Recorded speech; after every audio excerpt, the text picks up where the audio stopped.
لولا أن هدانا الله اللهم صل على محمد وعلى آل محمد كما صليت على إبراهيم وعلى آل إبراهيم إنك حميد مجيد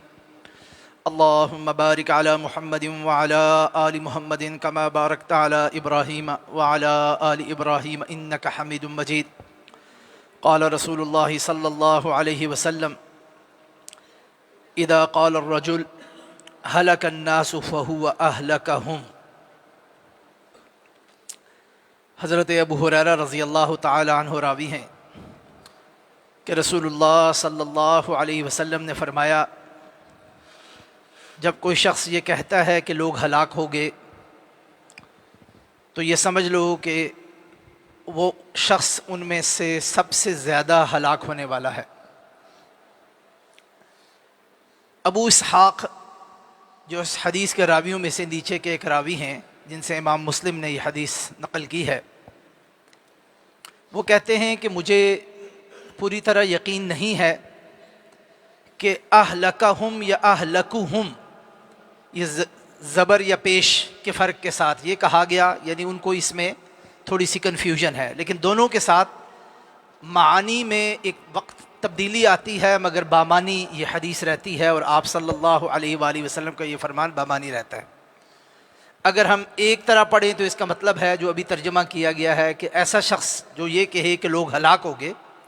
وہ ان میں سب سے زیادہ ہلاک ہونے والا ہے، ایک مطلب یہ بنتا ہے، اور دوسرا مطلب یہ بنتا ہے کہ اس نے ایسے شخص نے لوگوں کو ہلاک کر دیا۔ دونوں صورتوں میں اس کا مطلب بنتا ہے، ابھی آگے چل کے اس کا معنی دیکھتے ہیں۔ یہ حدیث مبارکہ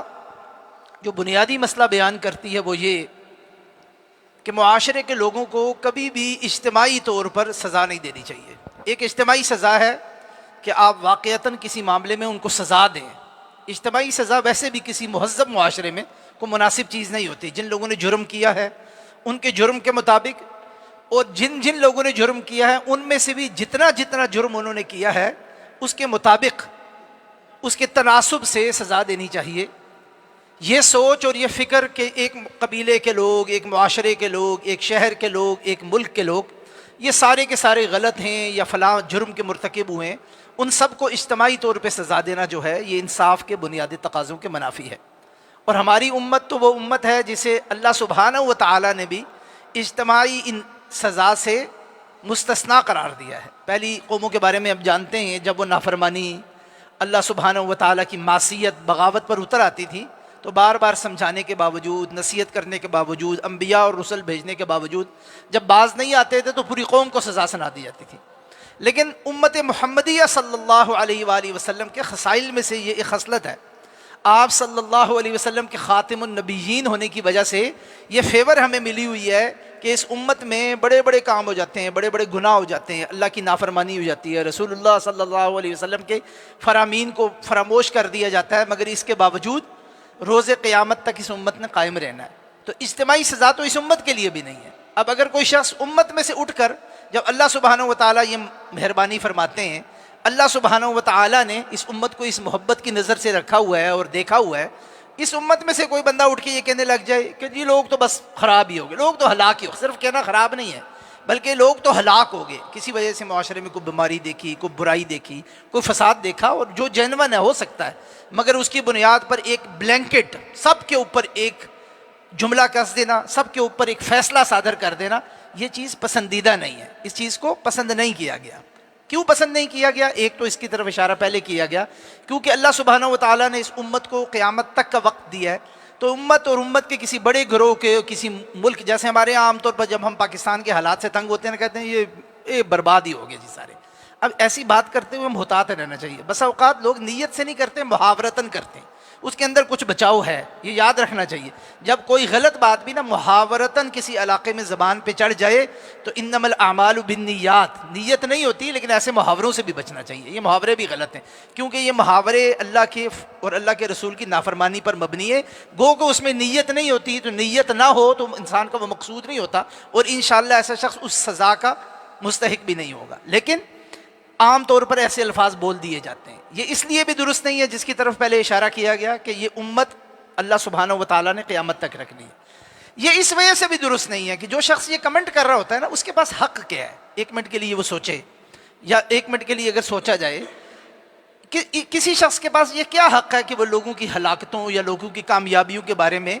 ایک ایسا فیصلہ صادر کر دے جو روز قیامت اللہ سبحانہ و تعالیٰ نے صادر کرنا ہے؟ یہ ٹھیک نہیں ہے، درست نہیں ہے یہ بات۔ اسی سے جڑی ہوئی بات یہ ہے کہ ایسا شخص چاہے وہ نیک متقی پرہیزگار ہی کیوں نہ ہو، خود ذاتی طور پہ اچھا ہی کیوں نہ ہو، یا ایسے لوگوں کا گروہ جو سارے دوسرے لوگوں کی اس طرح کی تقلید کرتے ہیں اور سب کو کہہ دیتے ہیں وہ فلاک ہو گئے، برباد ہو گئے، ایسے لوگوں کو جب ایسی بات کرتے ہیں نا تو اس کے اندر ایک تعلی اور ایک تکبر کی احساس پیدا ہوتا ہے۔ یاد رکھیں، جو امت کے نیک لوگ ہیں نا، جو صحیح معنوں میں دین پر اور دین کے مزاج کو سمجھتے ہیں، اس پر چلتے ہیں، وہ لوگوں کو جب برائی میں مبتلا دیکھتے ہیں، ان کے اندر کوئی فساد دیکھتے ہیں، ان کے عقیدے کی خرابی دیکھتے ہیں، مسلمانوں کے اندر، مسلمان بہت کفار کے ساتھ معاملہ اور ہے، یہ مسلمانوں کے ساتھ معاملہ ہے، اگر کوئی خرابی دیکھے نا تو اس کو محسوس بھی کرتے ہیں، اس پر پریشان بھی ہوتے ہیں، مگر خیر خواہی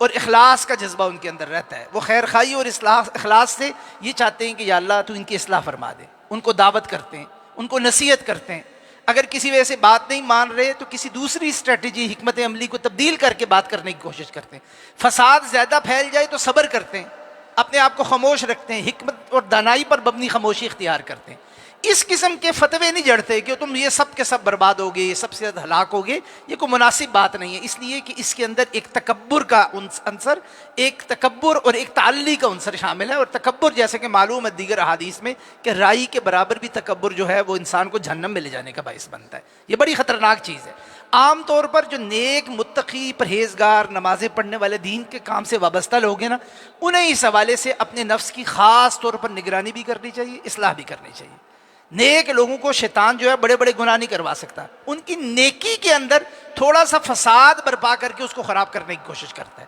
اور یہ فساد اسی طرح کا ہوتا ہے، جو نمازیں پڑھنے والے ہیں وہ دوسرے لوگوں پر حکم جڑنا شروع کر دیتے ہیں، جو نیکی کرنے والے ہیں وہ دوسرے لوگوں پر ایک اس قسم کی سٹیٹمنٹس دینے لگ جاتے ہیں جو مناسب نہیں ہے۔ اصلاح پر مبنی کوشش، اخلاص پر مبنی کوشش، درد مندی پر مبنی کوشش ضرور کرنی چاہیے، لوگوں کی اصلاح کرنی چاہیے، لیکن اس انداز میں لمبے لمبے لوگوں پر فتوے جڑنا یہ چیز مناسب نہیں ہے۔ ویسے بھی قرآن نے کہا ہے نا، فلا تزکوا انفسکم، اپنے آپ کو اپنا اچھا نہ بنایا کرو، اپنے آپ کو بڑا بنا کے اچھا بنا کے اپنا تزکیہ کر کے پیش نہ کیا کرو۔ جب دوسروں کو یہ کہتے ہو آٹومیٹیکلی اس کا کیا مطلب ہوتا ہے کہ ہم تو بڑے